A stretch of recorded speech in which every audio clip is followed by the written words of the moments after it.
हाय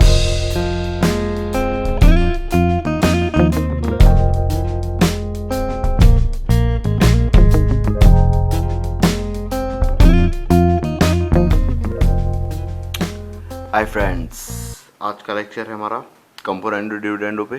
ठीक है, तो ये बहुत ही सिंपल टॉपिक है। इसका लॉजिक क्या बोलता है वो बताने से पहले कुछ बहुत ही बेसिक चीज़ें डिस्कस करते हैं, है ना, बिल्कुल सामान्य सी, है ना।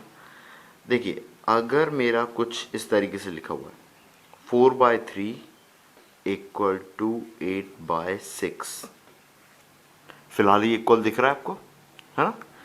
अभी अपन कंपोनेंडो डिविडेंडो ही डिस्कस करने वाले हैं, ठीक है। लेकिन उससे पहले कुछ बेसिक चीज़ें देखते हैं, तब आपकी इसके पीछे की अंडरस्टैंडिंग और स्ट्रांग हो जाएगी, और उसके बाद में इसको क्वेश्चन में कैसे अप्लाई करना है वो भी चीज़ और ज़्यादा स्ट्रांग हो जाएगी। तो इसलिए पहले बेसिक देखते हैं।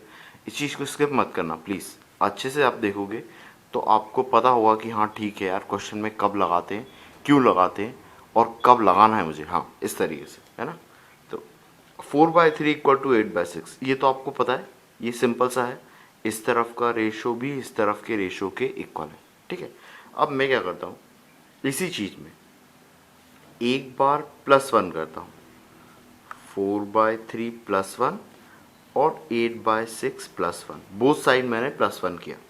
देखिए क्या हो रहा है, ये हो रहा है 4 + 3/3 इक्वल टू 8 + 6/6। इसका मतलब ये कितना हो गया, ये हो गया 4 + 3 7/3, और ये हो गया 8 + 6 दैट इज 14/6। अब देखिए, रेशो अभी भी इक्वल है, पिछले वाले के इक्वल नहीं है, वो बात सही है, लेकिन रेशो तो अभी भी इक्वल है। 14/6 और 7/3 इक्वल है। ये 2 से कैंसिल होगा तो वापस वही का वही आ जाएगा, है ना। सेम, अगर मैं 4/3 में -1 भी करूं अगर बोथ साइड, है ना, तो -1 करने पे भी ये कितना आएगा, 4 - 3/3 इक्वल टू 8 - 6/6। क्या किया है, एलसीएम लिया है मैंने, है ना। सो एलसीएम लेने पे ये कंडीशन आई है। अब देखिए 4 - 3 कितना होता है, 1, 1/3 इक्वल टू 8 - 6 मतलब 2/6। देखिए अभी भी सेम आ रहा है, इसके इक्वल नहीं है, पर रेशो तो अभी भी इक्वल आ रहा है ना। मतलब मुझे क्या समझ में आ रहा है कि अगर मैं बोथ साइड +1 करूं या बोथ साइड -1 करूं, तो भी उनको सॉल्व करने पे रेशो मेरा क्या आता है, सिमिलर ही आता है ना। अब देखिए, अगर मैं इनको डिवाइड कर दूं, अगर मैं इन दोनों को डिवाइड करूं, इन दोनों रेशो को, है ना, तो क्या होगा, अगर मैंने इन दोनों को डिवाइड किया, ये आएगा 7/3 इंटू नीचे 1 ऊपर 3, यहाँ पे 14/6 इंटू में ये 2/6 है तो नीचे 2 ऊपर 6। देखिए ये 3 से ये 3 कैंसिल हुआ तो ये आया 7/1, ये 6 से ये 6 कैंसिल हुआ तो ये आया 14/2। स्टिल मेरा रिजल्ट सेम है, डिवीजन करने पे भी मेरा रिजल्ट सेम है, 7/1 और 14/2। ये 2 से कैंसिल होगा, ये 7/1 ही आ जाएगा। तो अभी भी मेरा जो आ रहा है रिजल्ट वो सेम ही आ रहा है। मतलब ये कुछ तरीके के ऑपरेशन है जिनको मैं लगाता हूँ, उससे करने के बाद भी जो मेरा फाइनल रिजल्ट आता है वो भी मेरा बोथ साइड इक्वल ही आता है, ठीक है। तो ये चीज़ मुझे ध्यान रखना है कि अगर मेरा नंबर कुछ इस तरीके से है, that is A/B equal to C/D, है ना, तो अगर मैं इसमें +1 करूं बोथ साइड, है ना, तो कोई फर्क नहीं पड़ेगा। ये कितना हो जाएगा, A+B/B इक्वल टू C+D/D। क्या किया है, एलसीएम लिया है ना, B1 तो ये A+B/B C+D/D, है ना। अब अगर मैंने बोथ साइड -1 किया होता, है ना, तो भी कोई फर्क नहीं पड़ेगा। मेरा जो अल्टीमेट रेशो आएगा वो रेशो क्या आएगा, सेम ही आएगा, है ना। अब इन दोनों रिजल्ट को मैं कर दूं डिवाइड, है ना, तो ये क्या हो जाएगा, देखिए ये आ जाएगा मेरा A+B/B और नीचे आ जाएगा a माइनस बी और ऊपर भी सेम यहाँ पे c plus D by D और नीचे आ जाएगा c माइनस डी और d। ये b से b कैंसिल, ये d से d कैंसिल, तो ये मेरा रिजल्ट आ जाएगा a plus B by A minus B equal to C plus D by C minus D, है ना। इसका मतलब ये रिजल्ट भी मेरे आपस में इक्वल होंगे। कब? जब ये इक्वल है। तो मेरे को एक चीज़ ध्यान रखना है कि जब भी मुझे ऐसा लिखा दिखे, अगर मुझे ऐसा लिखा दिखे तो मैं इसको ऐसा लिख सकता हूँ, ठीक है। ये मेरा पहला रिजल्ट है। क्या रिजल्ट? ये कि अगर मेरे को नंबर इस तरीके से दिख रहा है, दैट इज ऊपर वाला नंबर डिवाइड बाय नीचे वाला नंबर इक्वल टू ऊपर वाला नंबर डिवाइड बाय नीचे वाला नंबर, तो इसी चीज़ को मैं लिख सकता हूँ ऊपर वाला नंबर प्लस नीचे वाला नंबर डिवाइड बाय ऊपर वाला नंबर माइनस नीचे वाला नंबर इक्वल टू ऊपर वाला नंबर प्लस नीचे वाला नंबर डिवाइड बाय ऊपर वाला नंबर माइनस नीचे वाला नंबर, ठीक है। ये है मेरा पहला रिजल्ट, है ना। अब देखिए, इसी को बोलते हैं कंपोनेंडो डिविडेंडो। इसी को क्या बोलते हैं? कंपोनेंडो डिविडेंडो, है ना। तो ये समझ में आया आपको, है ना। अगर आपको ऐसा दिखता है ऊपर वाला नंबर डिवाइड बाय नीचे वाला नंबर इक्वल टू ऊपर वाला नंबर डिवाइड बाय नीचे वाला नंबर, इसी चीज़ को मैं लिख सकता हूँ ऊपर वाला नंबर प्लस नीचे वाला नंबर डिवाइड बाय ऊपर वाला नंबर माइनस नीचे वाला नंबर। अगर आपको ऐसा दिखता है, ये कंडीशन दिखती है, तो इसमें अगर मैं अप्लाई करूँ componendo and dividendo, C and D, componendo and dividendo, तो ये क्या हो जाएगा? ऊपर वाला नंबर ये प्लस नीचे वाला नंबर क्या? ए माइनस बी, सेम नीचे भी ऊपर वाला नंबर ये डिवाइड बाय नीचे वाला नंबर ये, सेम चीज़ यहाँ पे भी अप्लाई होगी, है ना। इसको वापस नहीं लिख रहा हूँ मैं, पर सेम चीज़ सर भी अप्लाई होगी, है ना। इसको आप सॉल्व करो तो देखो b और b कैंसिल हो गया, प्लस b है माइनस b है, तो ये कितना आ गया? 2a। यहाँ पे माइनस साइन अंदर मल्टीप्लाई होगा तो ये माइनस ए और प्लस बी होगा।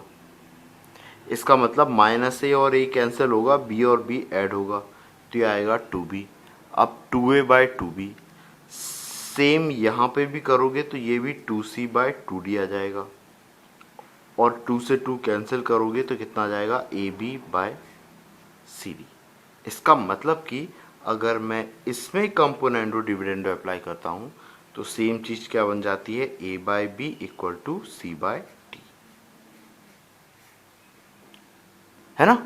कि ऊपर वाला नंबर प्लस नीचे वाला नंबर डिवाइड बाय ऊपर वाला नंबर माइनस नीचे वाला नंबर, अगर इसमें करूँगा तो ऊपर वाला नंबर डिवाइड बाय नीचे वाला नंबर, ऐसा बन जाएगा। अब सेम ऐसा भी हो सकता है आपको कि आपको वो लिख दे a plus B by A minus B equal to C by D, ऐसा लिख दे।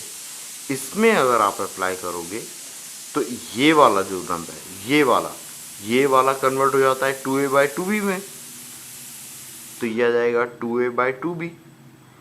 और c बाई डी जो होता है, c बाई डी, वो किस में कन्वर्ट हो जाता है? c plus D by C minus D में, तो ये हो जाएगा ऐसा,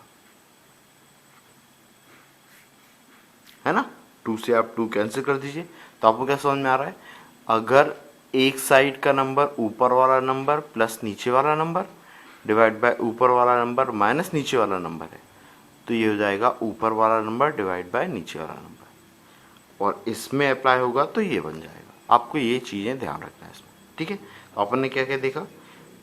अगर ऐसा लिखा हो तो ऐसा लिख सकता हूँ, ऐसा लिखा हो इसमें कंपोनेंडो डिविडेंडो अप्लाई करूँगा तो ये आ जाएगा वापस, अगर ऐसा लिखा है तो ये बन जाएगा, अगर ऐसा लिखा है तो ये बन जाएगा, ठीक है ना।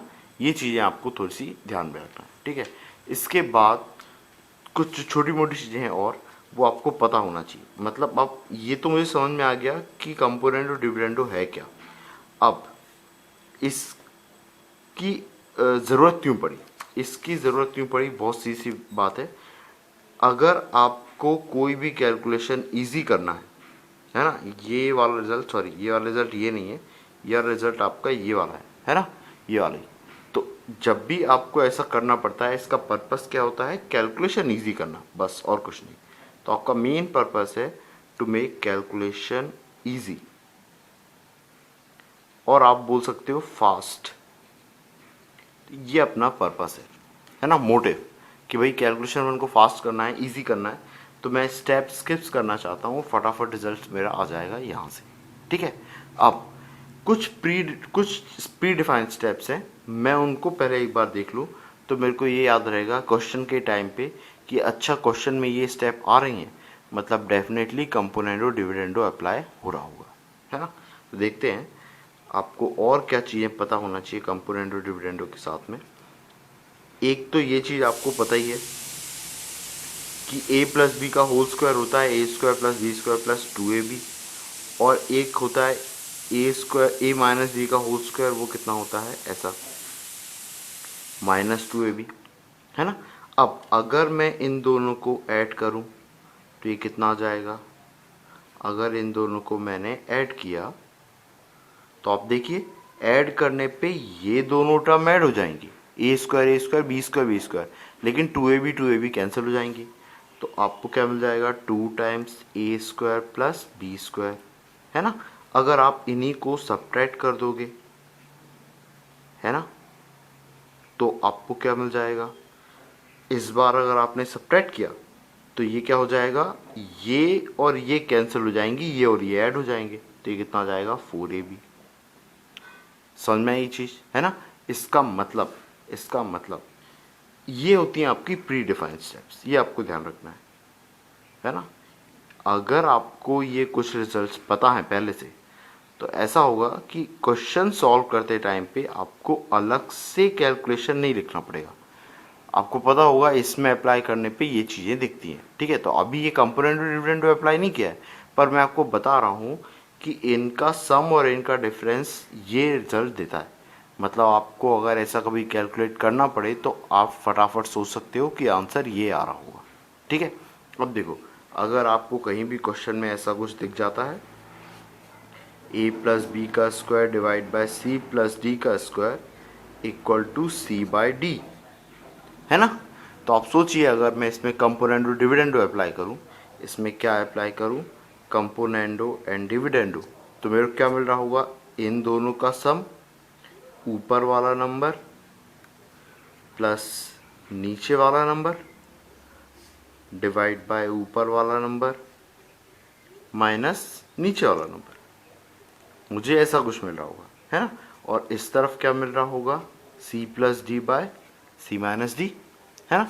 अब देखिए ये स्टेप मुझे याद है, ये स्टेप मुझे क्या मिलेगी, ये स्टेप मुझे क्या देगी, 2 टाइम्स ए स्क्वायर प्लस बी स्क्वायर, और नीचे वाला क्या देगा 4ab, है ना। और इक्वल टू में तो क्या मिलेगा, c plus D by C minus D, 2 से कैंसिल कर दो तो ये क्या मिलेगा मेरे को, A square plus B square by 2ab equal to C plus D by C minus D.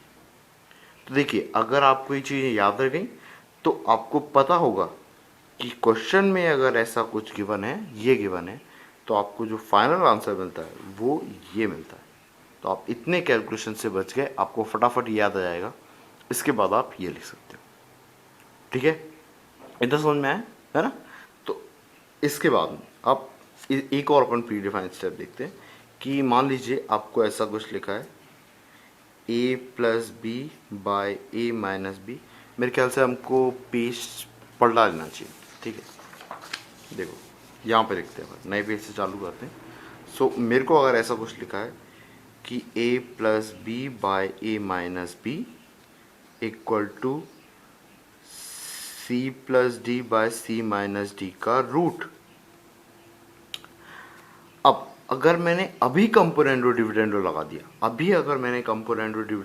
दिया, तो देखिए क्या होगा, ये वाला नंबर कन्वर्ट हो जाएगा a बाय बी में, लेकिन इसमें अप्लाई करोगे ना बेटा तो ये कन्वर्ट हो जाएगा c plus D plus root of C minus D और divide by root of C plus D minus root of C minus D.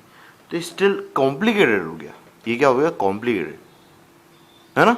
देखिए आपको कोई डाउट नहीं रखना है कि ये sir root C by D में क्यों नहीं हुआ, बेटा इसमें ऊपर वाला नंबर जो है ना वो क्या है, root of C plus D, और नीचे वाला नंबर क्या है, root of c minus D, है ना।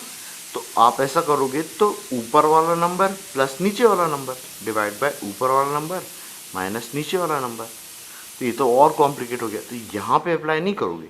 इस टाइम पे यहाँ पे आप क्या करोगे, बोथ साइड स्क्वायर। पहले क्या करोगे आप, बोथ साइड स्क्वायर, है ना। अब ये अपन क्या डिस्कस कर रहे हैं पता है ना, प्री डिफाइंड स्टेप्स। मतलब अगर आपको क्वेश्चन में ऐसा कुछ दिखता है तो आप क्या करोगे, है ना। सो इसमें मैंने अगर बोथ साइड स्क्वायर किया तो ये क्या दे देगा मेरे को, a प्लस बी का square divide by a minus B का स्क्वायर। इधर क्या मिल जाएगा, c plus D by C minus D. इसमें आप अप्लाई करो। अब आपको पता है इसमें अगर मैं अप्लाई करूँगा तो ये वाली चीज़ मुझे क्या दे देगी, A square plus B square divide by 2ab, और c plus D by C minus D मेरे को क्या दे देगा, c बाय डी।